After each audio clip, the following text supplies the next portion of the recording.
Welcome to Pitch Your Firm. I'm your host, Marc Howard, and today we have a special guest, Caleb Basile, and he is the owner and founder of QOE Prep. And this is a quite an interesting interview. Just a quick background. It was founded in 2022. It's a boutique accounting firm specializing in quality of earnings preparation. If that's not familiar to you, we're going to deep dive on that and we're going to find out exactly what that is and why it's so interesting. And he does this at a fraction of the cost and time of a typical QOE report. In fact, he completed 57 QOE reports in 2024 alone. Caleb, welcome to the show. And why don't you take it from the top and just maybe just give us a quick intro? Thanks, Mark. Really appreciate it. Yeah, so my background is pretty standard CPA path. I started at a small accounting firm doing audit, taxes, CFO services, and bookkeeping. Went over to a larger firm and helped out in the audit department and transaction advisory. And from there, I realized I love transaction advisory and I want to do things in a better way for the lower to mid market. I realized that it's really hard for a lower to mid market for company acquisitions to be serviced at the right level from the larger firms. So I saw an opportunity to help those buyers and sellers alike transact their deal.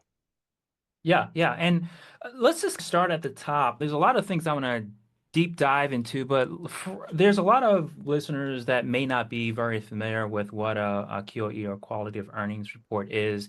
Can you tell us in layman terms what it is, who it's for, and why you should consider one? Yeah, so quality of earnings will help you figure out your return on investment or ROI. When you go to buy like a stock like Meta or Google or Apple, you can look at their audits and see their past, how they've been doing, how much they've been paying in interest, and you can see their growth. But when you're buying a smaller company, that's a little bit harder to tell. There's less, what's that called? There's less standards for the smaller companies. So you Sure. want to go in, verify that the financials are right, and understand any of the red flags. And what a quality of earnings does is it sheds all those light on all those areas that the buyer needs to be aware of. So, in other words, you're a professional and bring up a lot of dirty laundry for a lot of companies. And that may be a good thing and that may be a bad thing. I guess it depends on who's the side, right? Whether you're doing it for the buyer or for the seller. Can you maybe tell us a little bit about like the difference? And do I pursue you if I'm, say, for example, maybe buying an accounting firm or selling an accounting firm? Where does that dynamic come in? Yeah, so it really depends on how you want to position yourself. So my approach is always I'm going to try to be very reasonable. If I'm on the sell side, I'm going to try to make reasonable adjustments that will stand up to the buyer's due diligence. I'm going to support those adjustments to EBITDA, and I'm going to be very make it so that the seller seems very trustworthy and transparent to help the sale happen. On the buy side, same way. It seems like I'm airing out the dirty laundry, but that's only because a lot of brokers and sellers think the value of the company is up here when it's Sure. really right here. And so it's almost like three against one. I'm against the seller, the broker, the loan officer, and I'm trying to say, hey guys, the buyer wants to buy this company, but we need to do it at the right price. So I'll bring up things that will lower the value of the company or will just be red flags for the buyer to be aware of before he or she buys or moves on from the company. But yeah, it does seem like I'm the guy airing out the dirty laundry. Again, it depends on what story, what narrative you're trying to tell for which party. Let's dig into the concept of valuation a little bit. I talk about valuation a lot on this show. You talk to 10 different people, you hear 10 different stories, whether a firm is valued off of revenue or EBITDA or future cash flow. How do you, is there any particular factor or metric that you use to consider valuation? And is there any particular KPI specifically that you think really boosts a firm's valuation? For example, recurring revenue, key employee risk, so on and so forth. Yeah, so I position myself as a fact finder. I'll work to find the a reasonable adjusted EBITDA going forward. And as far as the multiple of EBITDA or multiple of revenue, I leave that to the buyer. I'm not their advisor. I'm a financial fact finder. I find the facts for them, I analyze the financials, and I make them aware of any risk. Now, there typically is like a multiple range, say 1 to 2 revenue for an accounting firm. And if it's a recurring business model where they have a lot of recurring clients, it's going to be a little bit higher. If there's a key employee risk, that lowers the EBITDA amount. But the EBITDA multiple, that's typically up to the buyer. Sure. And you don't work just with accounting firms. You represent other industries as well. I think I saw maybe something about a landscaping company at one point. You did 57 QOE reports. Any interesting industries or any interesting stories from all of these QOE reports that you've done recently? Yeah, so without breaking the NDA or hiding Sure, everything. without naming I, names. I had a trucking deal where the buyer was about to buy the company for, let's say, $4.9 million. However, and the broker was saying, yeah, it's worth 4.9. The seller saying it's worth 4.9, and the tax prepares, yeah, that's what it looks like it's worth. So when I did one of the simple tests called a proof of cash, where I add up all the revenue and expenses from the banks and add up all the revenue and expenses from the financial statements, I realized that the expenses were really underreported on the financial statements, and that drove the value up of the business by almost 2 million. So I presented this to the buyer. His words were, I need to call my lawyer. We shared this with the seller, and he said, I got to fire my tax accountant. Wow. Thankfully, they had a good relationship, the buyer and seller. The numbers, I did the numbers so it was very clear for them. There was much more trust and transparency after this, and the sell still went through. So one of the challenges is like you want to help the buyer and seller build their trust and transparency, but you also want to get the numbers. Let's talk about the costs of these. And QOE is like a new thing for me and a lot of the audience as well. Is this something where you're charging upon some a contingency outcome? For example, you are able to get a cost up or down, or is this one of the standard like retainer hourly basis kinds of engagements? How is that priced? Yeah, so I always charge like a flat fee based on revenue and industry. I'll make people pay either half up front and half at the end, or they can prepay and get a discount. The reason why I do it that way is because I don't want to be incentivized to get the deal to close if it's a bad deal. I want to Mhm. be incentivized to find what's wrong with the company and incentivized to find the opportunities of the company. And I don't want my judgment to be clouded by only being paid if it closes. Sure. And speaking of the whole idea of a QOE, one of the things that you seem to do well is the speed and quality of of the way that you implement this.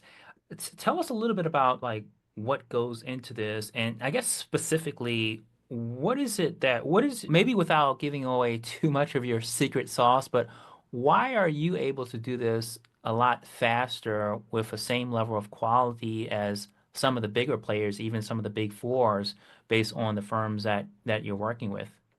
Yeah, so I'll use the analogy of rock climbing.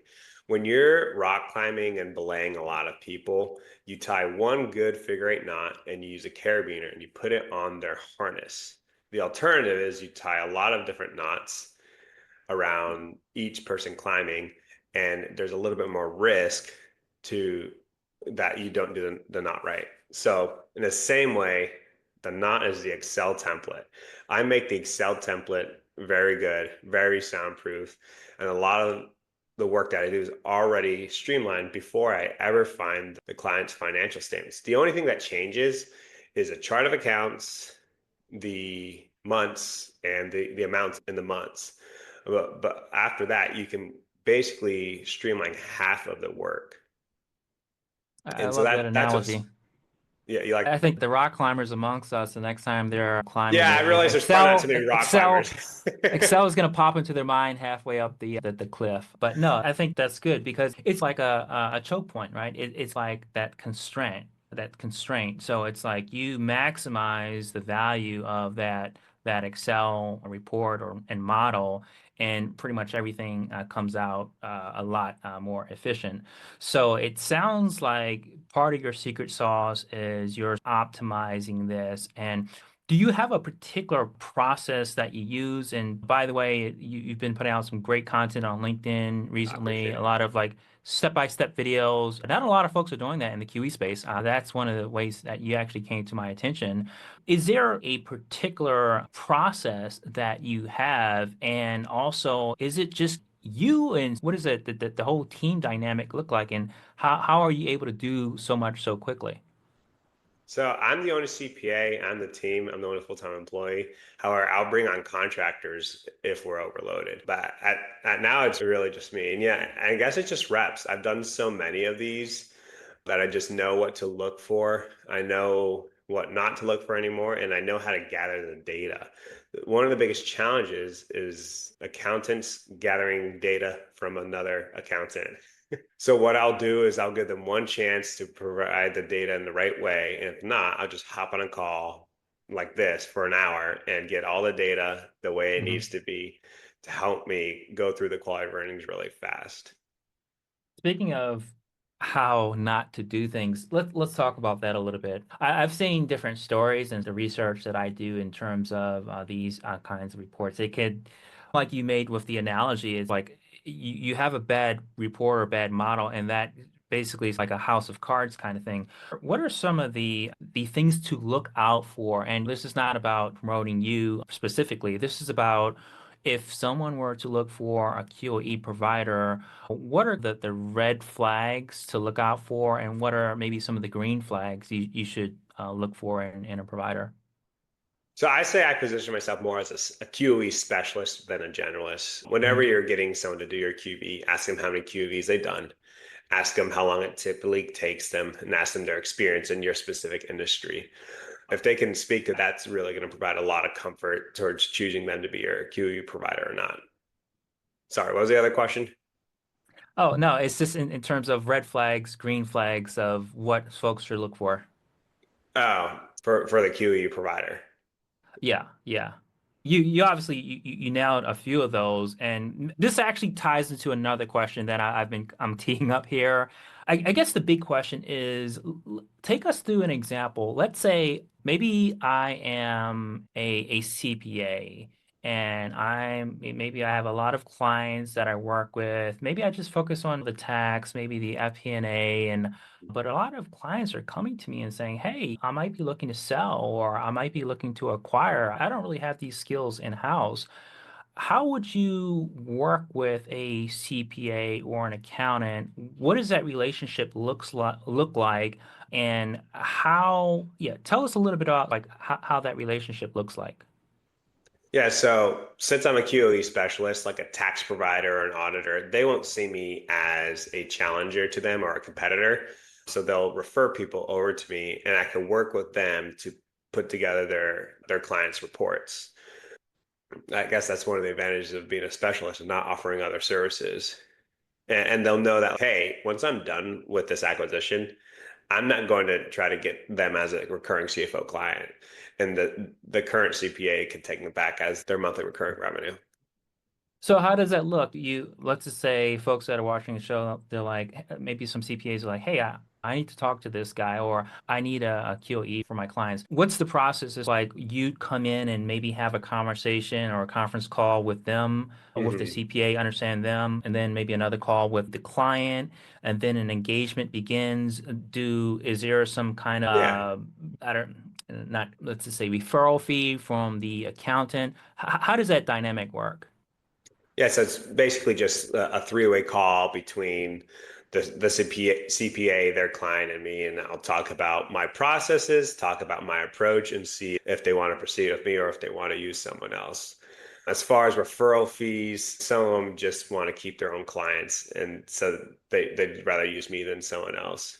And then as far as timing for the project, typically if it's sell side and their CPA has all the reports for them, that makes things easier for me because I know that the CPA knows how to provide the reports in the right way. And then I'll either work with the CPA to get all the reports and then work with the seller to answer a lot of the questions. But sometimes the seller will punt and just have the CPA answer the questions. And then on the buy side, that's when I'm using that would be when the CPA has a client who's acquiring a lot of firms or a lot of companies, and doesn't specialize in QOE, so I can help out in that area as well. Now, let's talk about speed and efficiency. One of the things I love to talk about on the show is little things or processes or tools that firm owners such as yourself are using, whether that like an optimal software stack. I promise on the show not to ask you about AI because that's a loaded topic.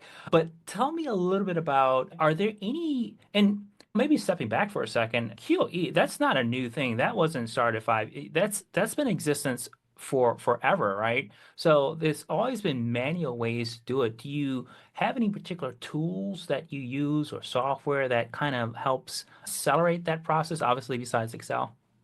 Yeah, so I've actually had multiple people ask me on my LinkedIn videos, "Hey, what software are you using? I really like what you're using." And I gotta say, the LinkedIn videos are simplified models of what I do, and I make it very simple so that I can teach it to the general public real easily. But essentially, I'm just using Excel. AI is in Excel, and a lot of people are afraid of AI. A lot of people don't want to use AI because they want a human being working on that Sure. project. They just don't want machines doing the project. They want a human being who's a CPA who's done a lot of these projects before, and they want to pay for that person's input, not the AI to do it all. For example, I asked AI a pretty simple question, a math question, and it really messed up. We need to remember that at this point, it started as a, what's it called? LLM, large language model. And now Yep. it's transitioning towards becoming an accountant. And I think the AI will get its CPA pretty soon. I don't know, I'm just Do, kidding. do you feel threatened? Do I feel, no, I feel like, I guess, amplified because it helps me so much. You can ask it questions. You can't feed in client information, but I can ask it a question and it's going to give me a pretty good answer. As far as like how much I use it in Excel, I really don't use it in Excel. I really don't use it for client information. I just use it for processes and to help me think of other questions and other ways of doing projects. But I can see why a lot of people feel threatened because it can do a lot of people's own work. But think about, I used this example 2 days ago. Like this pen is a pretty decent technology because it could document processes and it can help increase the firm's value because it lowers the key employee risk. So just Mhm. because there's a set of technology that people can use to make the value of their firm worth more, not everyone's going to adopt it. Not everyone's going to use it. Same with the calculator. I have a very good mathematical brain. I taught my high school class in high school pre-calculus, and I didn't even have to study before. And I think I got like 99.75 in the first quarter and then 100 in the last 3 quarters. I still remember the question I missed. I put 0, -2 instead of -2, 0. I think we just have a name for the show now. We're going to call him the Rain Man of QOE. I How's guess that? so. Yeah. Yeah. I got to do Let's do that. it. Rain Man of QOE. I love it. Let's talk about just Oh, I did have one more point to yeah, make. go for it. Go for it. So the calculator, like I was so afraid of the calculator. It came out in the 50s. I hated that math teachers let their students use calculators. I'm like, it's going to make everyone dumber. It's going to equalize everyone, and they're all going to be able to match what I can do now. But I realized that if you don't understand what's going on behind, as soon as you're asked a simple question, you can't answer it, people lose all faith in your work. So you really still need to do the work in Excel yourself. And if you're using AI to make things a little bit quicker, you got to back up what you're saying. So every single one of my Excel reports, I'll put in a PDF with Mhm. some language and wording explaining it to the buyer what's going on to help out. Yeah, and these are skills. If you don't use it, you eventually lose those. And I love the word you use, amplify, and I think that's such a great word because you're effectively amplifying the process. And I don't pretend to know your industry very in depth, but with a lot of the accounting firms that I work with, it's all about how do you create leverage? What are the choke points, and where do you see these choke points either Mhm. decreasing or increasing, right? So on that point, do you see, is there any particular part of the QOE process that you can see automating a lot sooner than others? There's probably, I don't know, 20 different steps or more to your process, but is there something like, oh, hey, AI is maybe like getting really, and I don't want to say AI in particular, but just let's just say automation or even like outsourcing. Is there any parts of this process that are because I see it as like the lower value parts are going to be the ones that are commoditized a lot sooner than others, right? The things that you can say, okay, this part is like A, B, C, D, and it's very standardized, very commoditized. Do you see any particular parts that you think might be scooped up by automation, which I would assume allow you to work on like the higher value stuff in the future? Or is it not really there yet? It really could be there. I'm not sure. What I have done that kind of allows me to use my interns or contractors, where most people Mhm. would use them as managers, is every single one of my Excel spreadsheets have about 30 different templates. Each Mm. template has a good explanation of what to do. And then I have a master template up front where you can click through and it bounces through to each sheet. And it basically just shows them whether they've done it or not. And that little process, it doesn't sound like a ton, but it helps me be aware of where every single project is. And it helps them try to tackle the project by themselves without asking me. So basically, I would just say that's advanced communication rather than AI. But another thing is like you could train a chat GPT to how to do a QOE. And then you can have, what's that called? Where it's like its own GBT model. Yeah. It's not ChatGPT for everyone. It's ChatGPT for a little business, and then you can basically say, "Hey, interns, ask ChatGPT these questions Yeah, before." like an agent. Yeah, Yeah, yeah, yeah, yeah, the agents, and then that just prevents you from having to work with them as much as possible. It allows people to learn how to utilize AI in a safe way that protects clients' information without taking up too much of your time. But so many people talk about like the CPA accounting shortage, and I got blasted on LinkedIn for this. I don't think there's a CPA shortage, but there's a huge shortage of managers who train CPAs or who train people. Because if everyone were to train better and to have better processes, there would be no shortage at all, especially with all the advancements in AI and even books online. So everyone says garbage in, garbage out. So all of QV starts with bookkeeping. Everything goes in bookkeeping, goes into chart of accounts, goes in, and it's all being coded hmm by, it used to be a lot of bookkeepers, but now there's a ton of outsourced CPAs or outsourced bookkeepers. And so they're using rules in QuickBooks sure, Online because QuickBooks Desktop is dead, basically, it's going away. So right. a lot of the smaller firms under 100 million are using QuickBooks Online. And all these rules streamline bookkeeping, which is why some bookkeepers are charging 150 a month now because they're not doing too much work. It's just it's like an if then formula. If I see that Walmart is the vendor, then hmm this counts as food. Or that's probably not a good example because you could buy anything from Walmart. But if I see that Canva, I can charge this as marketing expense. Yeah. So you have all these if then formulas that basically do the bookkeeping for you. And that cleans up the books, which makes QBs quicker. Ideally, that's what I hope. But Do you see that as like a race to the bottom if a lot of bookkeepers are starting to even lower their prices based on that situation? Or do you see that as something where now they could actually get some of the hours off of the table in terms of how long they're spending on these categorizations and maybe free up a few hours a week to maybe focus on higher level things? Maybe that's an opportunity to go up scale a little bit.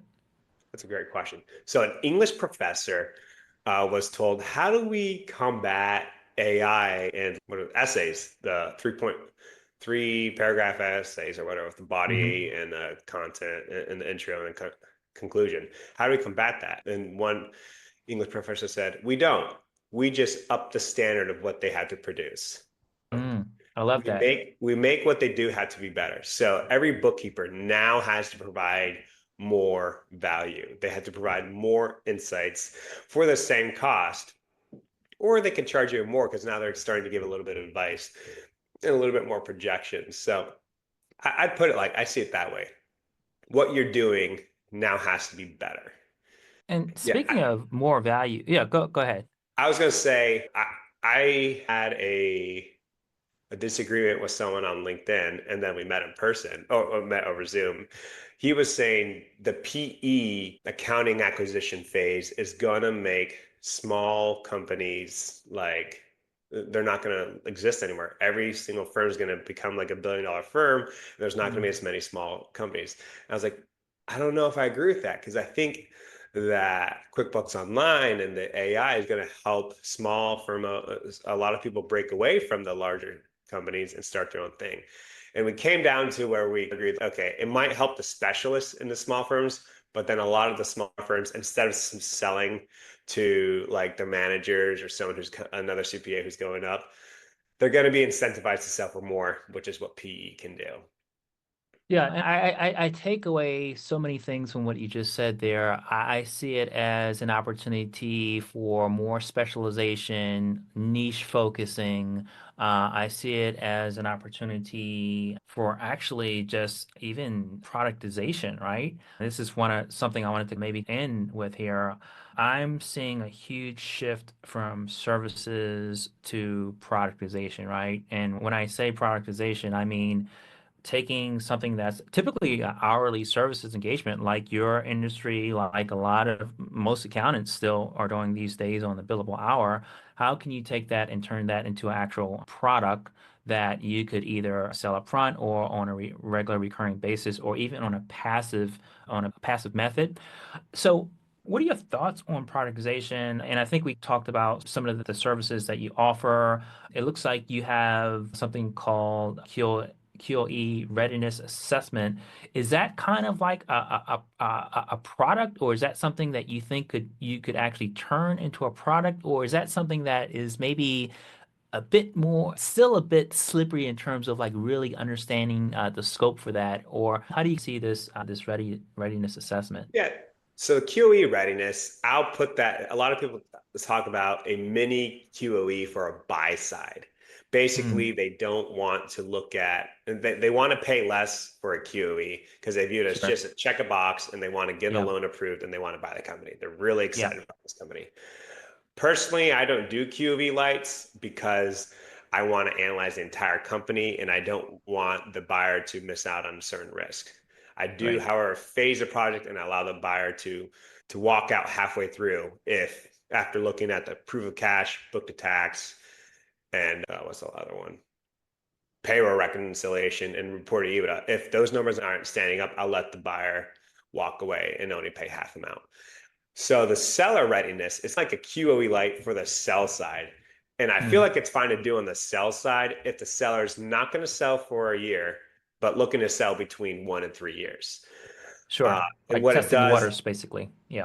yeah. And what it does is essentially it helps a seller know what a buyer is going to complain about and look at when they're doing their buy side due diligence. So it gives the seller a year to 3 years to start preparing on this and basically increase the value of their company with some very simple metrics. So basically, document your process, get rid of revenue concentration, get rid of vendor concentration, get some good contracts in line with your biggest customers. Man, that's basically it. Now, there's some other stuff that you look at as well. It just helps a seller get ready to sell for a little bit more. Got it. And that, yeah, And that is a product because that can just be one set fee. and got it. Okay. So that would be like the light version. And then you have two other categories. Is it, I think, what, below 20 million and like above 20 million? Is that kind of the bracket Correct. there? Yeah. And how do you typically price those? Is it just a scope based off of a certain amount of hours? Yeah, the QOE, the margins are so great. I just price it to win them. But if it were a product and someone were to prepay like ahead of time, then the one's under 20 million, like it'd have a set price. Yeah. And it looks like you're doing something interesting. And this is one of the reasons why I wanted to especially talk to you, Caleb, because I think you're one of the innovators in this space. You have this thing where you're doing like a prepaid QOE. And tell me a little bit about that and why should someone be interested in like a QOE? And who is this for? Like who would need to prepay for a QOE? What kind of person would do this? Yeah, good question. So this comes from two things. Number one, good clients bring in good clients. So if you work with someone who wants to pay you late or who wants to not really pay you only if you close, then I consider that a bad client. And I don't want, and they'll tend to refer bad clients. So that came from, I had this one opportunity to work with someone and he's, hey, I'll pay you 100% at close or 7 months after you're done with the project. Those were literally his terms. He like Wow. redlined my engagement letter. And Hmm. I said, no, I'm not going to do this. Although I'd love your business, I'm just not going to bend on that. And I wanted to reward people who pay ahead of time and give them discounts and let loyalty pay. Because I love working in Excel. I love it. Do I enjoy selling all day?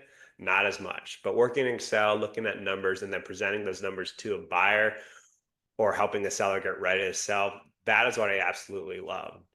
And so the prepayment allows people to book one, three, or five QVs at a better price.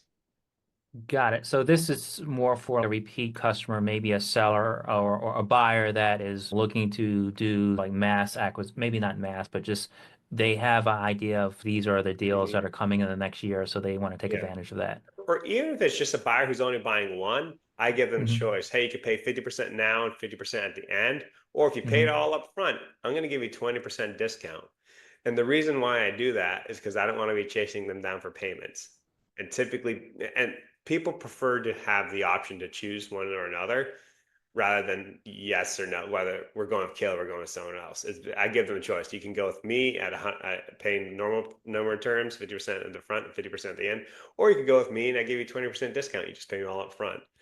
So it helps. Do you see any innovations in the industry in the next, say, 3 to 5 years, or maybe just let's just say over the next year or so, any particular big innovations? We talked about automation a little bit. Anything else that you think is like moving the QE industry? Obviously, there's a lot more PE deals on the table these days. Anything else that you think are like bigger drivers or things to look out for? Definitely, I'd say I'm putting pressure on the larger firms to go faster because I could do a buy side deal in 2 weeks, sell side deal in 3 weeks. So that's putting a lot of pressure on firms to go faster. And then as far as price, I think people are going to have to get more competitive on pricing because I could price so much better than other people. I've had a deal where I lost it, but the investment banker called me and said, "Hey, you lost a deal. I apologize, but thank you because you helped us negotiate $40,000 less for the other person. So I really appreciate what you did." And I was like, "All right, Nice. maybe next time I'll get the deal." But yeah, so it definitely because of all these innovations, it's going to help the price. And this is really for the smaller deals under 100 million. It's going to help with the pricing for the clients. And what about your firm, Caleb? Obviously, you're relatively new compared, you started in 2022. You're younger as far as a lot of these other firms may be. Where do you see your firm in, let's just say, about 3 years or so? Do you see yourself sticking to that QOE niche, maybe expanding out, heck, even maybe acquiring a firm yourself? I think last time we spoke, someone actually approached you on acquiring your firm. That's probably an Mhm. interesting story in itself. Where do you see yourself in 3 years or so? I'd love to keep on growing it. I want to hit 100 this year, 200 next year, and 300 in So 26. you're staffing up basically to be able to do that, I'm Yeah, assuming? yeah, Got it. that's the ideal situation. Got it. Got it. Caleb, thanks so much for being on the show today. I think this was a great deep dive. How can folks get in touch with you if they want to learn a little more about you and or just get in touch? What's the best way? Yeah, if you visit my website, QOEprep.com, you can email me from there, set up a meeting with me there, see the scope of my work there, and I look forward to getting in touch. Yeah, and like I said in the beginning, I found you through some of the videos you're doing on LinkedIn. So yeah, definitely keep at that. I think that's super, super helpful. Caleb, thanks for being on the show today and I enjoyed having you. Thanks, Mark. Have a great day. All right, you too.